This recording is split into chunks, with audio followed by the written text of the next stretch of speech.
Hello everyone, welcome to another mini blog day 4। আমি just office থেকে ফিরেছি। আমি এখন মর্নিং শিফট করছি, তাই সন্ধ্যে 6টার মধ্যে আমি অলরেডি বাড়িতে ঢুকে যাই। এখন ওয়েদারটা আমাদের এখানে খুব প্লেজেন্ট। তো আমি জাস্ট বলে দিই আমি কোথায় থাকি। আমি মুম্বাইতে থাকি। তো আমি বাইরের ওয়েদারটা দেখাচ্ছি। এখন মনসুন, এখানে খুব বৃষ্টি হচ্ছে। আরও কিছুক্ষণ আগে খুব বেশি বৃষ্টি হচ্ছিলো, এখন কিছুটা কমেছে। তো আমি জাস্ট আমার বেডরুম থেকে আপনাদের বাইরের ওয়েদারটা দেখিয়ে দিচ্ছি। এই দেখুন, বাইরের ওয়েদারটা এতটা ভালো।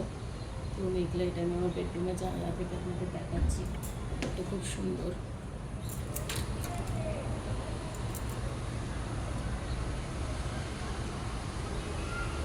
এখানে প্লেগ্রাউন্ডও আছে, বাচ্চারা এখানে খেলে। এটা আমাদের সোসাইটির পার্ক, যে সোসাইটিতে আমরা থাকি।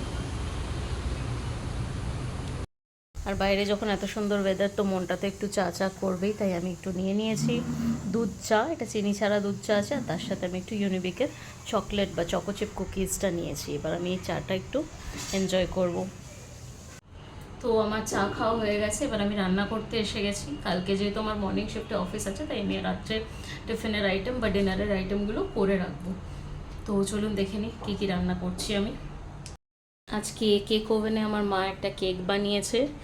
তো আপনারা যদি কেকের রেসিপিটা চান তাহলে আমাকে অবশ্যই জানাবেন। আমি কেকের রেসিপিটা আপনাদের একদিন দেবো বা করে দেখাবো কেকটা। চলুন আবার নতুন কোনো একটা মিনি ব্লগে বা লং ব্লগে আপনাদের সাথে দেখা হবে, বা রান্নার কোনো রেসিপি নিয়ে। আজকে আমি এভাবেই ভিডিওটা এন্ড করছি আমার মিনি ব্লগটা। সবাই খুব ভালো থাকবেন, বাই বাই, সুস্থ থাকবেন, লাভ ইউ অল।